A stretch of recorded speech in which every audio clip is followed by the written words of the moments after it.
عالم لوگ چھپا دیتا ہے، یعنی علماء لوگ آپ کو بتاتا نہیں۔ وہی آیت ہم آپ کے سامنے پیش کرتا ہوں، آپ لوگ قرآن پہ محنت کیجئے، غور کیجئے، سمجھیے، کیونکہ مسلمان کا اصل زندگی جو ہے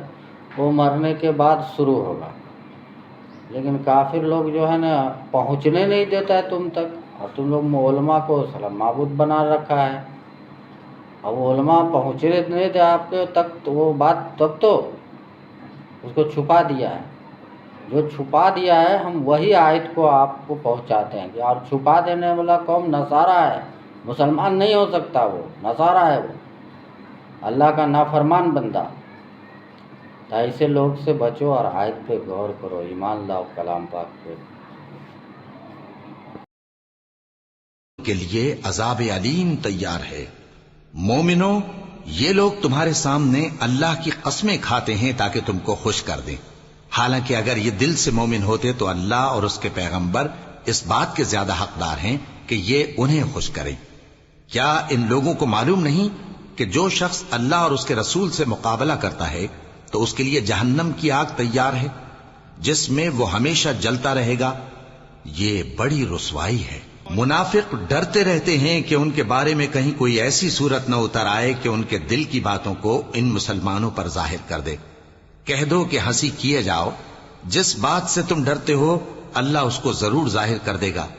اور اگر تم ان سے اس بارے میں دریافت کرو تو کہیں گے کہ ہم تو یوں ہی بات چیت اور دل لگی کرتے تھے۔ کہو کیا تم اللہ اور اس کی آیتوں اور اس کے رسول سے دل لگی کرتے تھے؟ عذر مت پیش کرو، تم ایمان لانے کے بعد کافر ہو چکے ہو، میں ہمیشہ رہیں گے، اور ابدی بہشتوں میں نفیس مکانات کا وعدہ کیا ہے، اور اللہ کی رضامندی تو سب سے بڑھ کر نعمت ہے، یہی بڑی کامیابی ہے۔ اے پیغمبر، کافروں اور منافقوں سے جہاد کرو اور ان پر سختی کرو، اور ان کا ٹھکانہ دوزخ ہے اور وہ بری جگہ ہے۔ یہ اللہ کی قسمیں کھاتے ہیں کہ انہوں نے تو کچھ نہیں کہا، حالانکہ انہوں نے کفر کا کلمہ کہا ہے اور یہ اسلام لانے کے بعد کافر ہو گئے ہیں، اور ایسی بات کا قصد کر چکے ہیں جس پر قدرت نہیں پا سکے۔ اور انہوں نے مسلمانوں میں عیب ہی کون سا دیکھا ہے سوائے اس کے کہ اللہ نے اپنے فضل سے اور اس کے پیغمبر نے اپنی مہربانی سے ان کو دولت مند کر دیا ہے۔ سو اگر یہ لوگ توبہ کر لیں تو ان کے حق میں بہتر ہوگا، اور اگر منہ پھیر لیں تو اللہ ان کو دنیا اور آخرت میں دکھ دینے والا عذاب دے گا، اور زمین میں ان کا کوئی دوست اور مددگار نہ ہوگا، اور ان لگے اور اپنے عہد سے روگردانی کر کے پھر بیٹھے تو اللہ نے اس کا انجام یہ کیا کہ اس روز تک کے لیے جس میں یہ اللہ کے روبرو حاضر ہوں گے ان کے دلوں میں نفاق ڈال دیا، اس لیے کہ انہوں نے اللہ سے جو وعدہ کیا تھا اس کے خلاف کیا، اور اس لیے کہ یہ جھوٹ بولتے تھے۔ کیا ان کو معلوم نہیں کہ اللہ ان کے بھیدوں اور مشوروں تک سے واقف ہے، اور یہ کہ اللہ غیب کی باتیں جاننے والا ہے؟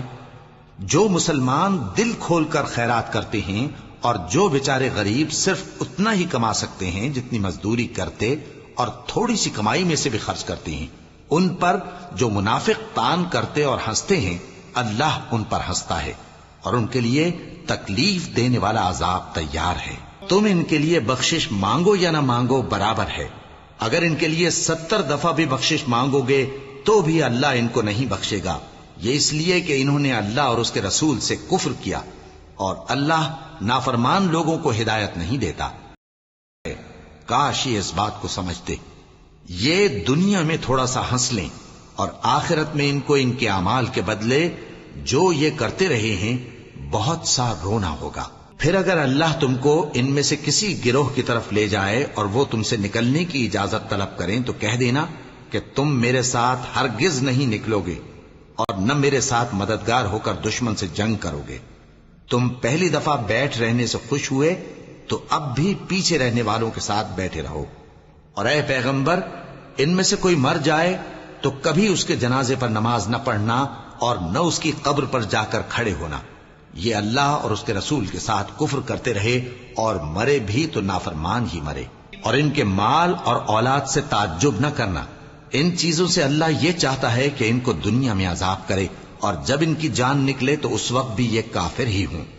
اور جب کوئی صورت نازل ہوتی ہے کہ اللہ پر ایمان لاؤ اور اس کے رسول کے ساتھ ہو کر جہاد کرو، اور ان سے کہہ دو کہ عمل کیے جاؤ، اللہ اور اس کا رسول اور مومن سب تمہارے عمل کو دیکھ لیں گے، اور تم غائب و حاضر کے جاننے والے کی طرف لوٹائے جاؤ گے، پھر جو کچھ تم کرتے رہے ہو وہ سب تم کو بتا دے گا۔ اور کچھ دوسرے لوگ ہیں جن کا کام اللہ کے حکم پر موقوف ہے، چاہے وہ ان کو عذاب دے اور چاہے معاف کر دے، اور اللہ جاننے والا ہے،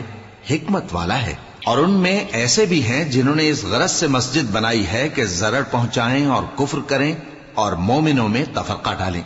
اور جو لوگ اللہ اور اس کے رسول سے اس سے پہلے جنگ کر چکے ہیں ان کے لیے گھات کی جگہ بنائیں، اور قسمیں کھائیں گے کہ ہمارا مقصود تو صرف بھلائی تھا، مگر اللہ گواہی دیتا ہے کہ یہ جھوٹے ہیں۔ تم اس مسجد میں کبھی جا کر کھڑے بھی نہ ہونا، البتہ وہ مسجد جس کی بنیاد پہلے دن سے تقوی پر رکھی گئی ہے اس قابل ہے کہ اس میں جایا اور نماز پڑھایا کرو، اس میں ایسے لوگ ہیں جو